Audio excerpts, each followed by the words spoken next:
Speed में जा रही है। हाँ, तो वो निराकारी आत्मा अगर परम तत्वों की बनी है, उसकी आत्मा परम आकाश की है, परम लाइट की है, हाँ, तो उसकी स्पीड सेकंड के खरबों भाग में, एक सेकंड में के खरबों भाग में ब्रह्मापुरी पहुंच जाए। कितने सेकंड के खरबों भाग में। अगर वो परम प्रकाश की बनी है आत्मा, तो निराकारी बन के जाएगा। तो ओके, हाँ, वेरी गुड। अगर निराकारी बन के कोई भी आत्मा परम प्रकाश की बनी है, तो एक सेकंड में गैलेक्सी के सेंटर पॉइंट पे पहुंच सकता है, एक सेकंड के खरबों भाग में, दूसरी गैलेक्सी, तीसरी यूनिवर्स तक जा सकता है। मगर वो अगर वो परम आकाश की बनी है, तो उसकी स्पीड बहुत कम हो जाती है परम आकाश की। इससे रिलेटेड क्वेश्चन है, आत्मा मृत्यु के समय लाइट स्वरूप धारण करे तो स्पेस टाइम से ऊपर जा सकती है क्या? मनुष्य को मृत्यु तक वेट करना होगा? देखो, किसी भी इंसान को हमारी थियरी ऑफ कर्म क्या बताता है? ठीक है। जब आत्मा की कर्मातीत अवस्था हो जाती है, तब ये मनुष्य यहाँ धरती पर ऑटोमेटिक नहीं रहेगा। हाँ, ऑटोमेटिक नहीं रहेगा। थियरी ऑफ कर्म, ठीक है, समझ में? बहुत बढ़िया बात बोली। जब आत्मा की कर्मातीत अवस्था होगी, तो वो एक पल भी यहाँ नहीं रहेगा। ठीक है, जैसे कर्मातीत अवस्था होगी, उसका सूक्ष्म शरीर, मगर जो बेहद का ज्ञान है, ओरिजिनल ज्ञान है, जब आत्मस्वरूप की अनुभूति हो, आत्मस्वरूप का ज्ञान हो, और वो आत्मा में ऑलमाइटी अथॉरिटी से पावर ले, तो आत्मा में पावर आएगा।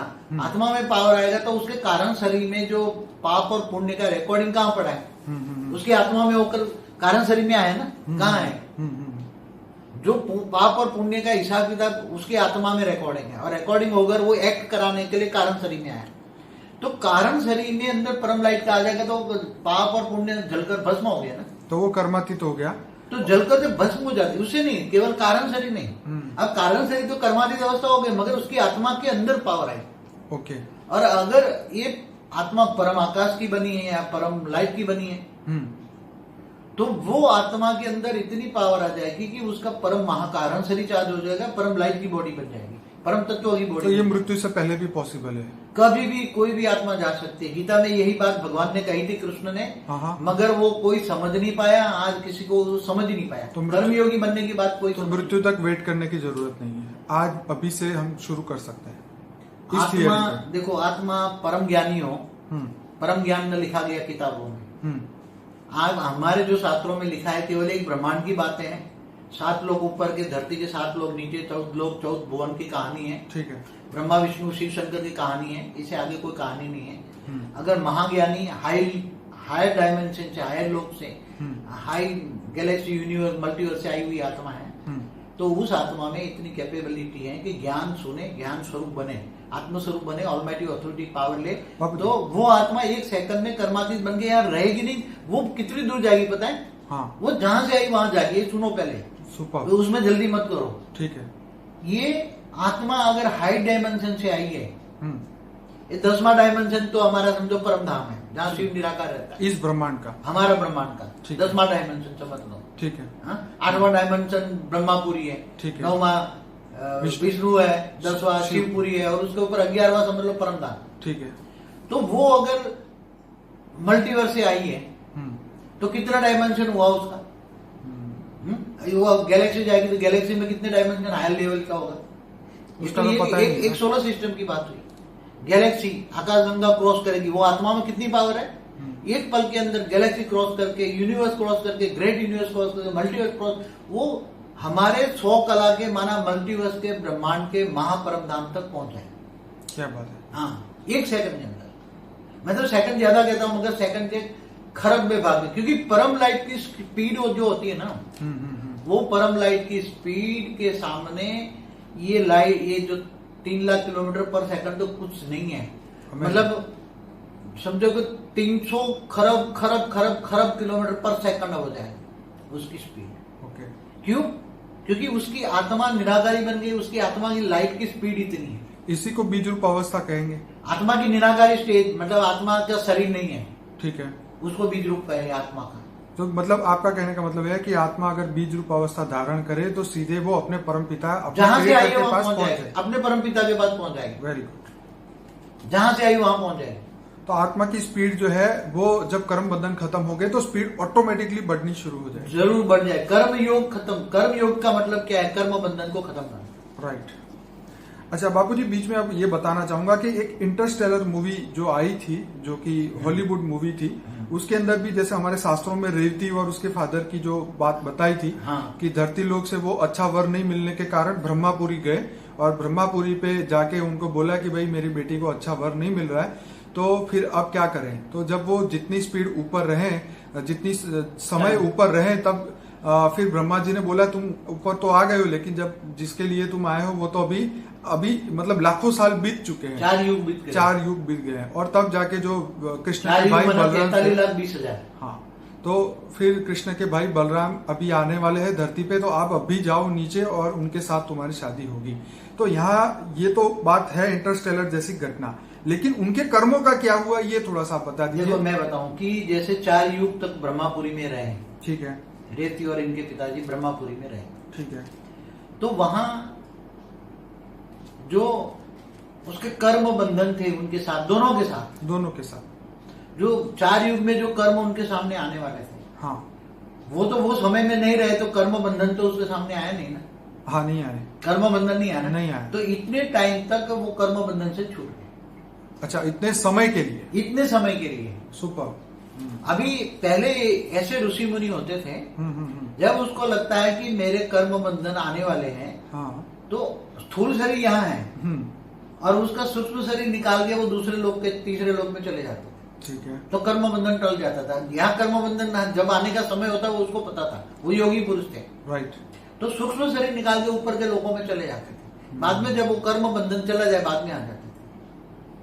बाबूजी, इंटरस्टेलर मूवी देखो, कर्म बंधन भी ऐसी तरह दूसरे आयाम में जाकर टालना, हाँ, ये बहुत बड़ी अच्छी बात है। ये Okay. हमारे ऋषि मुनि करते थे पहले, जब धरती पर विनाश होने वाला होता था ना, हाँ जी, जब कलयुग के अंत में, कल प्रलय, अर्थ प्रलय के कल प्रलय में, अर्ध प्रलय, प्रलय में, हाँ, तब ऋषि मुनि सूक्ष्म शरीर निकाल के ऊपर चले जाते थे। ऐसी तरह जब प्रलय का वो कल प्रलय होता था, हाँ, तब देवताओं के पास भी, जिनके पास हायर डायमेंशन में जाने की शक्ति होती थी, तो क्योंकि 3 लोग तक खत्म हो जाते थे ना, भूलोक, भूलोक, स्वर्गलोक, तीनों लोग खत्म हो जाते थे राइट, प्रलय में, हाँ, कल प्रलय में, राइट, ब्रह्मा के एक दिन में। तो ये 4थे 5वें डायमेंशन में चले जाते, वो बच जाते थे ना, तो अपने कर्म बंधन टाल सकते हैं, कोई भी आत्मा टाल सकती है। बाबूजी, इंटरस्टेलर मूवी में ये बताया था कि धरती पर जो टाइम स्पीड जो घूम रही है वो स्पेस के मुकाबले ज्यादा है, मतलब धरती ज्यादा फास्ट घूम रही है, यहाँ समय ज्यादा फास्ट है, ऊपर स्पेस में समय धीरे धीरे चलता है। माने देवताओं का एक दिन, माने धरती पर 365 दिन, मतलब पूरा एक साल, ठीक है।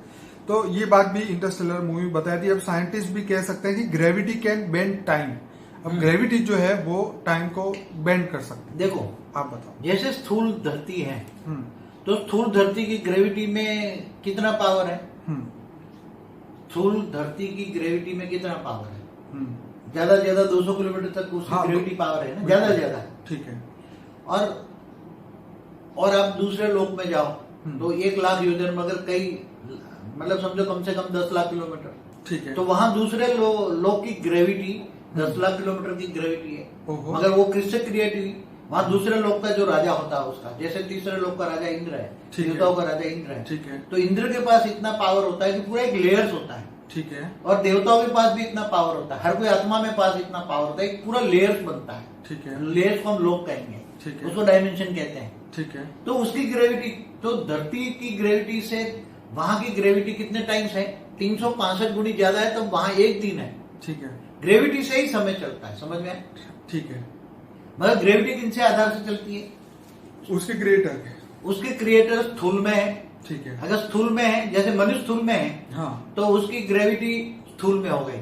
बाबूजी, जो इंद्र है तीसरे लोक का मालिक, हाँ, अगर वो धरती पे मनुष्य बन गया है, हाँ, तो फिर उसकी ग्रेविटी का क्या होगा? उसकी, वो तो मनुष्य बन गया, तो उसकी ग्रेविटी वो धरती की ग्रेविटी में आ गई ना, उसकी आत्मा धरती की ग्रेविटी में आ गई। ओके, तो मतलब स्वर्ग में कोई ग्रेविटी फिर काम तो नहीं आत्मा की करेगी। स्टेट डाउनफॉल हो गई ना, हाँ, हाँ, आत्मा देवता से मनुष्य बन गया ना, ठीक है। हाँ? तो जैसी तरह एक एग्जाम्पल है राजा मुचकंद का। हाँ, मुझको, ये राजा मुचकंद थे, हाँ, जो देवासुर संग्राम हुआ, देवता और असुरों का बहुत बड़ा संग्राम होता रहता था। हाँ, तब राजा मुचकंद ने देवताओं को बहुत हेल्प किया था और देवताओं को जीत दिलाई थी। ठीक तो है। काफी टाइम देवलोक में रहे, इंद्रलोक में रहे, इंद्र ने काफी उसकी खातिरी की। ठीक है। फिर उन्होंने सोचा कि मैं धरती पर जाऊं, ठीक है। काफी टाइम इंद्रलोक में रहता हूँ। उन्होंने बोला भाई यहाँ तो धरती पर तो काफी टाइम बीत चुका है, ठीक है। अब तुम्हारा वंश नहीं है वहाँ, तुम जाके क्या करोगे, यहाँ ही रह जाओ अभी, ठीक है। इंद्रलोक में रह जाओ तुम। बोला नहीं, मेरा मन करता है कि जाके मैं सो जाऊं, बहुत थक चुका हूँ, जाके सो जाऊं, धरती पर जाके सो जाऊं। ठीक है। तो बोला कोई बात नहीं, सोना है तो उसको ऐसा वरदान दिया कि तुम एक जगह पे जाके सो जाओ, तुम्हें जगाएगा तो तुम्हारे अंदर से आग इतनी निकलेगी सामने वाला जल जाएगा।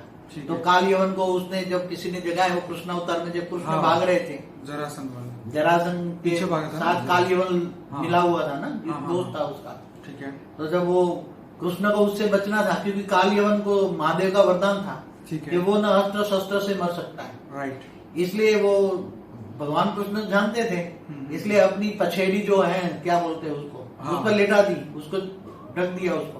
तो वो जो आया अपना वो वस्त्र था येलो कलर का, ऊपर का वो वस्त्र रखते थे नहीं कंधे पर, पे तो उसको ले उस पर बिछा दिया, उस पे उड़ा दिया। तो वो काल यवन गुस्से में था, आया गुस्से में उसने देखा ये सो गया है, तो उसने ऐसा करके उसने झपटा सो ऐसा करके, तो वो जागा तो उसके अग्नि से काल अग्नि निकली और जल के भस्म हो गया। बाबूजी ऐसा ही एक देवी भागवत पुराण के अंदर బేహద్ పరం మహాశాంతి. బాపూజీ టైం ట్రావెలింగ్ గురించి అనంతుబాయ్ అడిగిన ప్రశ్నలకు మంచి సమాధానాలు చెప్తున్నటువంటి వీడియో 2 భాగాలు ఇప్పటి వరకు మీరు విన్నారు. ఇప్పుడు 3వ భాగము.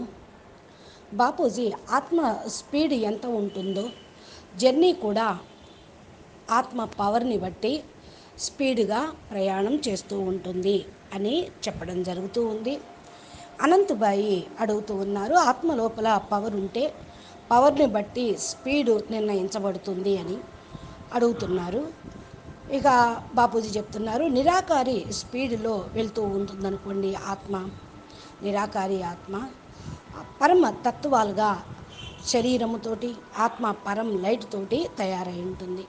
కానీ ఎవరిదన్నా ఆత్మ పరమతత్వంతో తయారైందనుకోండి, మరి కొంతమంది ఆత్మలు పరమ ఆకాశతత్వంతో తయారైనటువంటి పరం లైట్ స్వరూపంలో ఉన్న ఆత్మలు అనుకోండి, ఆ స్పీడు సెకండ్లో కరబోం వంతు, సెకండ్లో కరబో మిలియన్ ట్రిలియన్ ఒక భాగంలో బ్రహ్మపురికి చేరుకుంటూ ఉంటుంది. సెకండ్లో కరబోం భాగము అంటే పరం ప్రకాశంతో తయారైంది. ఆత్మ నిరాకారిగా అయ్యి తిరుగుతూ ఉంటుంది. నిరాకారిగా అయ్యి ఏ ఆత్మ అయినా సరే పరం ప్రకాశంగా ఉన్నటువంటిదైతే సెకండ్లో గెలాక్సీలోకి సెంటర్ పాయింట్లోకి వెళ్ళి చేరుకుంటుంది. సెకండ్లో కరబోం వంతు అంటారు, రెండవ గెలాక్సీలోకి వెళ్తుంది, తర్వాత యూనివర్సుల్లోకి కూడా వెళ్తుంది. ఏదైతే పరమ ఆకాశతత్వంతో తయారైన ఆత్మ ఉందో వారి యొక్క స్పీడు చాలా తక్కువగా ఉంటూ ఉంటుంది. పరం ప్రకాశము అంటే తక్కువ అన్నమాట. దీనికి అనంతుబాయ్ అడుగుతూ ఉన్నారు, బాపూజీ ఆత్మ మృత్యువు తర్వాత లైట్ స్వరూపాన్ని ధారణ చేస్తే స్పేస్లోకి టైంలోకి పైకి వెళ్ళిపోతూ ఉందా అడుగుతున్నారు. మానవులు మృత్యు యొక్క గేటు వరకు కూడా వెళ్ళటం జరుగుతుంది కదా అంటే బాప్ అంటున్నారు, ఇప్పుడు థియరీ ఆఫ్ కర్మ ఏం చెప్తుంది అంటే ఎప్పుడైతే ఆత్మ కర్మాతీత స్థితికి చేరుకుంటూ ఉంటుందో ఆ మానవుడు భూమిపైన 1 సెకండ్ కూడా ఉండరు, ఆటోమేటిక్గా వెళ్ళిపోతూ ఉంటారు. ఆత్మ ఎప్పుడైతే కర్మాతీత స్టేజ్కి చేరుకుంటుందో వాళ్ళు 1 సెకండ్ కూడా ఇక్కడ ఉండరు. ఏ విధంగా కర్మాతీత స్థితి వస్తుందో దానికి సూక్ష్మ శరీరము బేహద్దు మరి పరమ జ్ఞానం కలిగినటువంటి వాళ్ళ యొక్క సూక్ష్మ శరీరం ఒరిజినల్గా జ్ఞాన స్వరూపంగా ఉంటుంది. ఆత్మస్వరూపం యొక్క అనుభూతిని పొందుతారు. ఆత్మస్వరూపంలో జ్ఞానం ఉంటుంది. ఆత్మలో ఆటోమేటికల్లీ అథారిటీ ఆల్మైటీ అథారిటీ యొక్క పవర్ తీసుకోవటం అనేది వాళ్ళు జరుగుతుంది. ఆత్మలో పవర్ రావటంతో వారి కారణ శరీరంలో పాపపుణ్య కర్మల యొక్క రికార్డింగ్ ఇంకెక్కడ ఉంటాయి, అన్నీ కూడా దగ్ధమైపోతాయి. ఆత్మ లోపల కారణ శరీరం లోపలికి మరి పవరు రావటంతో పాపపుణ్యాల యొక్క లెక్కలన్నీ కూడా మరి ఉన్నవి ఖతమైపోతూ ఉంటాయి. కారణ శరీరం లోపల పరం లైట్ వెళ్ళిపోతే భస్మం అయిపోతాయి. అంటే బాపూజీ కర్మాతీత స్టేజ్ వచ్చినట్ల అంటూ ఉన్నారు. వికర్మలని వినాశనమై భస్మమైతే కేవలం ఇంకా ఏమీ ఉండవు. కరణ శరీరం లోపల ఏమీ ఉండవు. కర్మాతీత స్టేజికి పొందుతారు. వారి యొక్క ఆత్మ లోపల పవర్ వస్తే ఆత్మ పూర్తిగా లైట్ స్వరూపంలోకి వెళ్ళిపోతుంది. ఒకవేళ ఆత్మ పరమ ఆకాశంతో తయారై ఉంటే, లేక పరం లైట్తో తయారై ఉంటే వారి లోపలికి పవర్ వస్తుంది. పరం మహాకారణ శరీరం కూడా ఛార్జ్ అయిపోతుంది. పరం లైట్ యొక్క బాడీ తయారవుతుంది. పరమతత్వాల యొక్క బాడీగా తయారవుతుంది. అంటే అనంతభాయ్ అడుగుతూ ఉన్నారు, మృత్యువుకి ముందే ఇది పాసిబుల్ అవుతుందా అని. ఎప్పుడైనా సరే ఆత్మ పైకి వెళ్ళవచ్చు. గీతలో కూడా ఇదే విషయం చెప్పారు కదా. ఏమని? ఇది అందరికీ అర్థం కాల. ఈరోజు కూడా కర్మయోగిగా అయ్యేటువంటి విషయం ఎవరూ తెలుసుకోవటం లేదు. మృత్యు వరకు కూడా వెయిట్ చేయాల్సిన అవసరం లేదు. ఈరోజు ఇప్పటి నుండే మీరు ప్రారంభం చేయొచ్చు అంటున్నారు బాపూజీ. ఆత్మ పరమ జ్ఞానిగా అయితే, అనగా పరమ జ్ఞానం అనేది పుస్తకంలో రాయబడలేదు, శాస్త్రాల్లోనూ రాయబడలేదు. కేవలం శాస్త్రాల్లో ఉన్నది ఒక బ్రహ్మాండం యొక్క విషయం. భూమి పైన మరి 7 లోకాలు ఉన్నాయి, భూమి కింద 7 లోకాలు. ఈ బ్రహ్మాండమే 14 భువనాల కహానీ ఉంది. బ్రహ్మ విష్ణు శివ్ శంకర్ల యొక్క కహానీ మాత్రమే దీనిలో ఉంది. ఇక ముందు కహానీ వాడికి తెలియదు. మహాజ్ఞాని హయ్యర్ డైమెన్షన్ నుండి, హయ్యర్ లోకాల నుండి, హయ్యర్ గెలాక్సీల నుండి, యూనివర్స్ అనగా మల్టీ యూనివర్స్ నుండి వచ్చినటువంటి ఆత్మలు, చాలా క్యాపబిలిటీ ఆత్మలు. వాళ్ళు జ్ఞానం వింటారు, జ్ఞాన స్వరూపంగా అవుతారు, ఆత్మస్వరూపంగా అవుతారు. ఆల్మైటీ అథారిటీ నుండి పవర్ తీసుకుంటారు. ఆత్మ 1 సెకండ్లో కర్మాతీతంగా ఇక్కడే తయారు కాదు. ఎంత దూరము అనేది లేదు.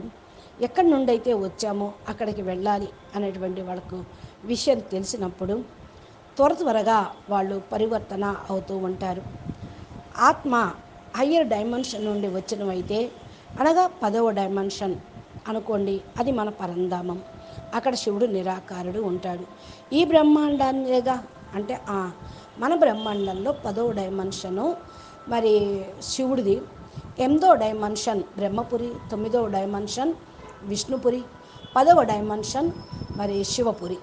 దీనికి పైన 11 అంటారా, అది పరంధామము. మల్టీ యూనివర్స్ నుండి వచ్చినటువంటి ఆత్మలు చాలా హయ్యర్ డైమెన్షన్ నుండి వచ్చిన వాళ్ళే.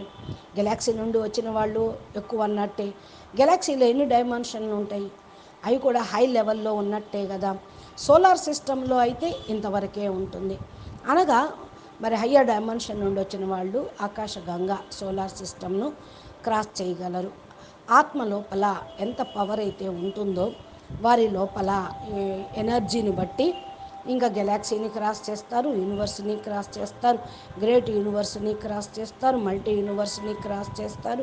100 కళలు అనగా మల్టీవర్స్ బ్రహ్మాండం లో ఉన్నటువంటి మహాపరంధామం వరకు చేరుకుంటారు 1 సెకండ్ లోపల.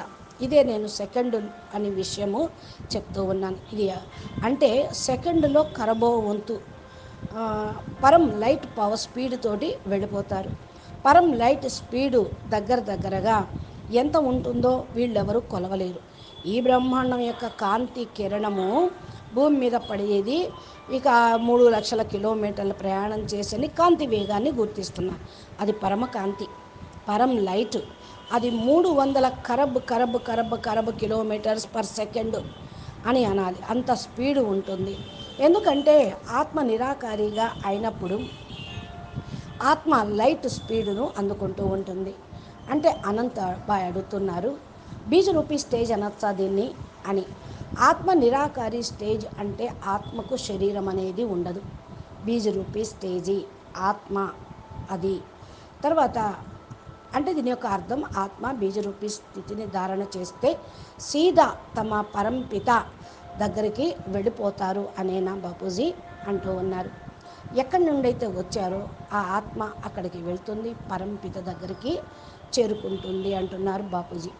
అనంతభాయ్ అంటున్నారు, ఆత్మ స్పీడ్ ఏదైతే ఉందో కర్మ బంధన కథమైతేనే వస్తుంది కాబట్టి స్పీడ్ ఆటోమేటిక్గా పెరగటం ప్రారంభమవుతుంది అనే కదా అంటే బాపూజీ అంటున్నారు. నిరాకారిగా అయితే ఆత్మ స్పీడ్ పెరుగుతుంది, కర్మయోగం తోటి ఇక కర్మ భోగాన్ని సమాప్తం చేసుకోవచ్చు, కర్మ బంధన కథమవుతుంది. మరి అనంతబాయ్ అడుగుతున్నారు, బాపూజీ మధ్యలో ఒక విషయం నేను అడుగుతూ ఉన్నాను. ఇంటర్స్టెల్లర్ అనేటువంటి మూవీలో ఏదైతే ఉందో, బాలీవుడ్ అంటే ఇంగ్లీష్ సినిమా ఇది, దీని లోపల మన శాస్త్రాల్లో ఏ విధంగా అయితే రేవతిని తీసుకుని వాళ్ళ తండ్రి బ్రహ్మ దేవుడి దగ్గరికి వెళ్ళి బ్రహ్మపురికి అక్కడికి వెళ్ళి నా కూతురికి సరైన వరుడు కింద దొరకటం లేదు, మీ దృష్టిలో ఎవరైనా ఉంటే చెప్పండి అని అన్నప్పుడు ఆయన పైకి వెళ్ళాడు, కింద భూలోకంలో ఎంతో సమయం గడిచిపోయింది మరి అని అన్నారు. వాళ్ళు కిందకు వచ్చేటప్పటికి లక్షల కోట్ల సంవత్సరాలు భూమి మీద లక్షల సంవత్సరాలు గడిచిపోయింది అని అంటారు. ఇది మన శాస్త్రాల్లో ఉన్నది, పిక్చర్లో వాళ్ళు అలా చూపించారు. అంటే ఏంటి, 4 యుగాలు గడిచిపోయినాయి అంటున్నారు బాపూజీ. 4 యుగాలు అంటే 43,20,000 సంవత్సరాలు. అనంత్ అంటున్నాడు, ఆ కృష్ణుడు యొక్క సోదరుడు బలరాముడు వచ్చేసాడు, అప్పటికి నువ్వు కిందకు వెళ్ళిపో, లేకపోతే నీ బిడ్డకు వివాహం కూడా కాదు అనగానే అక్కడి నుంచి ఇక్కడికి వచ్చారు. ఇది ఇంటర్స్టెల్లర్లోని సంఘటన కూడా ఇలాగే తీశారు. అంటే ఇక్కడ మరి కొద్దిగా దీని గురించి మాకు చెప్పండి, కర్మ ఏంటి అని అంటే బాపూజీ అంటున్నారు, ఏ విధంగా 4 యుగాలు జరిగిపోవటం అంటే బ్రహ్మపురిలో ఒక రోజు ఉంటే, ఒక సెకండ్ ఉంటే కింద లక్షల సంవత్సరాలు గడిచిపోతాయి. రేవతి తన యొక్క తండ్రి బ్రహ్మపురికి వెళ్ళేటప్పటికి అక్కడ కర్మ బంధన అనేది ఏమీ ఉన్నదో, ఇద్దరితో పాటు కింద 4 యుగాలు కర్మలు ఎదురుగా రావటం జరుగుతుంది. లేదు కదా, సమయమే లేదు, ఇంకా కర్మ బంధన లేదు కాబట్టి టైము అనేది కర్మ బంధం నుండి విముక్తి చేసేసింది. అయితే బాపూజీ ఎంత సమయం వరకు అంటున్నారు. ఫస్ట్ ఋషులు మునులు ఉండేవాళ్ళు, వాళ్ళు కర్మ బంధన రావటంతో స్థూల శరీరం ఇక్కడ ఉన్నది, సూక్ష్మ శరీరంలోకి వెళ్ళిపోతారు, 2వ లోకంలోకి వెళ్ళిపోతారు, 3వ లోకంలోకి వెళ్ళిపోతూ ఉంటారు. కర్మ బంధన ఖతమైపోతూ ఉంటుంది. కర్మ బంధన వచ్చేటువంటి సమయం ఉన్నప్పుడు వాళ్ళకు తెలుస్తుంది. యోగి పురుషులు కాబట్టి సూక్ష్మ శరీరాన్ని తీసేసి పైలోకానికి వెళ్ళిపోతారు. తర్వాత మళ్ళా కర్మ బంధన గడిచిపోయిన తర్వాత మళ్ళా క్రిందకి వస్తారు. కర్మ బంధన ఈ విధంగా 2వ లేయర్లోకి వెళ్ళినప్పుడు అది తొలగిపోతుంది. ఇది చాలా మంచి విషయమే కదా, మన ఋషులు మునులు చేశారు. భూమి పైన వినాశనం అవుతుంది అని తెలియటంతో కలియుగ అంతిమంలో కల్ప ప్రళయం జరుగుతుందనో అర్ధ ప్రళయమో జరుగుతున్నప్పుడు ఋషులకి మునులకి ముందే తెలుస్తుంది. వాళ్ళు సూక్ష్మ శరీరాన్ని తీసేసి పైకి వెళ్ళిపోతూ ఉంటారు. ఈ విధంగా ఎప్పుడైతే కల్ప ప్రళయం జరుగుతుందో వాళ్ళు కూడా దేవతలు దగ్గరికి వెళ్ళటమో లేకపోతే ఇంకా హయ్యర్ డైమెన్షన్లోకి వెళ్ళిపోయేటువంటి శక్తి కలిగి ఉంటారు. 3 లోకాలు ఖతమైపోతాయి, భూలోక, భువర్లోక, స్వర్గలోకము. ఖతమైపోయినప్పుడు కల్ప ప్రళయం జరుగుతుంది, బ్రహ్మకు ఒకరోజు పూర్తవుతుంది. ఇలాగా 4వ డైమెన్షన్లోను 5వ డైమెన్షన్లోకి ఋషులు మునులు వెళ్ళి వాళ్ళని వాళ్ళు రక్షించుకుంటారు. అంటే ఏంటి, ఆ యొక్క వినాశన కాల సమయంలో వారి యొక్క కర్మ బంధన అక్కడ సమాప్తమవుతుంది, ఆత్మకు కూడా ఈ యొక్క ప్రమాదం తప్పుతుంది అని.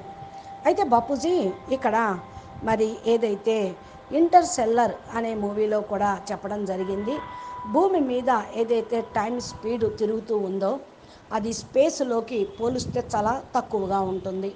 అంటే భూమి ఎక్కువగా ఫాస్ట్గా తిరుగుతూ ఉంటుంది, సమయం ఎక్కువగా ఫాస్ట్ గతికి వెళ్ళిపోతూ ఉంటుంది అని. స్పేస్ సమయం నెమ్మదిగా నడుస్తూ ఉంటుంది అని. దేవతలకు ఒక రోజైతే కింద భూమి మీద 365 రోజులు అంటే 1 సంవత్సరం పూర్తవుతుంది, దేవతలకు ఒక రోజు. ఇలాగే ఇంటర్స్టెల్లర్ మూవీలో కూడా చెప్పారు. అంటే ఇవాళ గ్రావిటేషన్ క్యాన్ బెండ్, అంటే గ్రావిటీ క్యాన్ బెండ్ అటువంటి టైం అని అంటారు. గ్రావిటీ ఏదైతే ఉందో దాన్ని బెండ్ చేయటము, టైంను బెండ్ చేయటము అని అంటూ ఉంటారు. అందుకనే అంటున్నారు బాపూజీ, స్థూలమైన భూమి, స్థూలమైనటువంటి గ్రావిటీ ఎంత పవర్ ఉంటుంది, దానికంటే ఎక్కువలో ఎక్కువ 200 కిలోమీటర్ల వరకు ఈ గ్రావిటీ మాత్రం పనిచేస్తూ ఉంటుంది. వేరే లోకానికి వెళ్తే 1,00,000 యోజనాలు అనుకోండి, తక్కువలో తక్కువ 10 లక్షల కిలోమీటర్లు. అక్కడ లోకల్లో గ్రావిటీ 10 లక్షల కిలోమీటర్ల గ్రావిటీ ఉంటుంది. మరి ఏదైనా క్రియేట్ చేసినప్పుడు అది వేరే లోకంలోకి వెళ్ళేటువంటిది ఏదైతే రహస్యం ఉన్నదో అది వాళ్లకు తెలియదు. మూడో లోకంలో ఇంద్రుడు రాజు, దేవతల యొక్క రాజు. మరి ఇంద్రుడి దగ్గర ఇంకెంత పవర్ ఉంటుంది? పూర్తిగా ఒక లేయరు దాటిపోతేనే దేవతల దగ్గర చాలా పవర్ వచ్చేస్తూ ఉంటుంది. ఒక లోకం దాటి ఇంకో లోకం, మూడో లోకంలోనే ఆత్మకి ఇంత పవర్ ఉంది అంటున్నారు. ఆత్మ దగ్గర పవర్ ఉన్నప్పుడు పూర్తిగా వాళ్ళు లోకాలను మారి వెళ్ళగలుగుతూ ఉంటారు. అందుకని దేవతలు బ్రహ్మదేవుడి దగ్గరికి, విష్ణువు దగ్గరికి, శివుడి దగ్గరికి, కైలాసానికి వెళ్ళినట్లుగా మనకి కూడా చెప్తూ ఉంటారు. అంటే డైమెన్షన్లు అన్నమాట ఇవన్నీ. లేయర్స్ అంటే మనం లోకాలు అంటున్నాం, సైన్స్ వాళ్ళు డైమెన్షన్లు అంటున్నారు. అక్కడ గ్రావిటీ వేరే ఉంటుంది. భూమి మీద గ్రావిటీ అక్కడ టైం అనుసారంగా జరుగుతూ ఉంటుంది, కాలం అనుసారంగా ఉంటూ ఉంటుంది. మరి స్వర్గలోకంలో 365 రెట్లు ఎక్కువగా ఉంటుంది. అక్కడ ఒక రోజు కింద 365 రోజులు. ఇలాగే గ్రావిటీ సమయము అనుసారంగా నడుస్తుంది అని సైన్స్ వాళ్ళకు కూడా కొంచెం అర్థమైంది. గ్రావిటీ ఏ ఆధారంతో నడుస్తుంది అంటే క్రియేటర్ యొక్క ఆధారంతో సమయం నడుస్తుంది. క్రియేటర్ స్థూలంలో ఉన్నాడా? మరి స్థూలంలో నడుస్తూ ఉంది. ఏ విధంగా మానవులు స్థూలంలో ఉంటే గ్రావిటీ కూడా స్థూలంలోకే వచ్చేస్తూ ఉంటుంది అని అంటున్నారు బాపూజీ. దీనికి మరలా అనంతబాయి అడుగుతున్నారు, బాపూజీ ఇంద్రుడు మూడో లోకానికి మాలిక్ కదా, మరి భూమి మీద మనిషి అయిపోయాడు అనుకోండి, వారి గ్రావిటీ ఏమవుతుంది అని అంటూ ఉన్నాడు. అయితే మానవులు అయిపోయినప్పుడు వాళ్ళ గ్రావిటీ భూమి యొక్క గ్రావిటీలోకి వచ్చేస్తూ ఉంటుంది. ఆత్మ భూమి మీద గ్రావిటీలోకి వచ్చేస్తుంది. ఆత్మ స్టేజీ డౌన్ఫాల్ అవ్వబట్టే కదా దేవతలు మనుషులుగా అయిపోయింది. ఆత్మ దేవత నుండి మరి మానవుడు అయిపోయాడు. ఏ విధంగా? ఎగ్జాంపుల్ రాజా ముచుకుంద్ అనేటువంటి వాడు దేవాసుర సంగ్రామంలో దేవతలకి అసురులకి యుద్ధం జరుగుతున్నటువంటి సమయంలో దేవతలకు హెల్ప్ చేశాడు. ఈ ముచుకుందుడు దేవతలకు విజయం చేకూర్చిన తర్వాత చాలా టైము దేవలోకంలోనే ఉన్నాడు, ఇంద్రలోకంలోనే ఉండిపోయాడు. ఇక లాస్ట్కి నేను వచ్చి చాలా రోజులైంది, నేను భూమి మీదకి వెళ్తాను అని ఇంద్రుడిని అడిగాడు. అప్పుడు ఇంద్రుడు అన్నాడు, నువ్వు వచ్చి మరి ఇంత సమయం అనుకుంటున్నావు, ఇంద్రలోకంలో ఉన్నావు, కింద భూమి మీద చాలా సంవత్సరాలు గడిచిపోయింది, నీ వంశం మొత్తం కూడా సమాప్తమైంది, నువ్వు ఎవరి దగ్గరికి పోతావు, ఏం చేస్తావు, ఇక్కడే ఉండు అని అడిగాడు. ఇంద్రలోకంలో ఉండిపో అన్నాడు. కానీ నా మనసు ఇక్కడ ఉండాలని లేదు, నేను వెళ్ళి నిద్రపోవాలి, అలసిపోయాను అని వెళ్ళి నిద్రపోతాను అన్నాడు. అయితే భూమి మీదకు వెళ్ళి నిద్రపో అని చెప్పాడు. అయితే పర్వాలేదు, నన్ను ఎవ్వరూ లేపకుండా ఉండే విధంగా చూడు, నీకు ఒక వరం ఇస్తాను అన్నాడు. నువ్వు ఏ ప్రదేశంలో వెళ్ళి నిద్రపోతావో నిన్నెవరూ మేల్కొల్పలేరు. ఎవరు మేల్కొల్పారో నీ యొక్క కంటి దృష్టి వాళ్ళ మీద పట్టడంతో దగ్ధమైపోతారు. అందుకని కాల యవ్వన్ ఈ విధంగా జరిగింది. అయితే కృష్ణ అవతారంలో కృష్ణుడు మరి జరాసంధుడితో పాటు యుద్ధం చేసి మరి కాల యవ్వనుడు ఎక్కడైతే ఉన్నాడో ఆయన దగ్గరికి వచ్చాడు. అంటే ఆయన ఏంటంటే జరాసంధుడి యొక్క మిత్రుడు కాల యవ్వనుడు. ఈ కాల యవ్వనుడిని సమాప్తం చేయటం, కాల యవ్వనుడు కృష్ణుడి మీద యుద్ధం చేశాడు. కాల యవ్వనుడికి మహాదేవుడు వరదానం ఇచ్చాడు, అస్త్రశస్త్రాలతోటి నువ్వు చంపబడవు. భగవాన్ కృష్ణుడికి తెలుసు ఈ విషయం. అందుకని ఆయన్ని వెంట పడుతూ ఆయన వేసుకున్నటువంటి ఒక చున్ని అంగవస్త్రం ఉంటుంది కదా, దాన్ని ఆ కాల యవ్వనుడు పడుకున్నటువంటి స్థానం మీదకి వదిలేశాడు. కాల యవ్వన్ కోపం వచ్చేసింది. కోపంలో అతన్ని చూశాడు, నిద్రపోతున్న వాడిని లేపాడు అని. వెంటనే ఆయన కాలి భస్మైపోయాడు. కాల అగ్ని వచ్చేసింది, భస్మైపోయాడు అని అంటూ ఉన్నారు. అయితే ఇంకా అనంతబాయ్ అడుగుతూ ఉన్నారు, ఇంకా ఇది దేవి భాగవతం లోపల కూడా ఉన్నది కదా బాపూజీ అని నెక్స్ట్ ఏం చెప్తున్నారో బాపూజీ ఏం సమాధానాలు ఇచ్చాడో మనం నెక్స్ట్ వీడియోలో విందాము. అచ్చా, పరం శాంతి, నమస్తే, ధన్యవాదాలు. బేహద్ కే బేహద్, పరం పరం మహాశాంతి హై, మహాశాంతి హై, మహాశాంతి హై.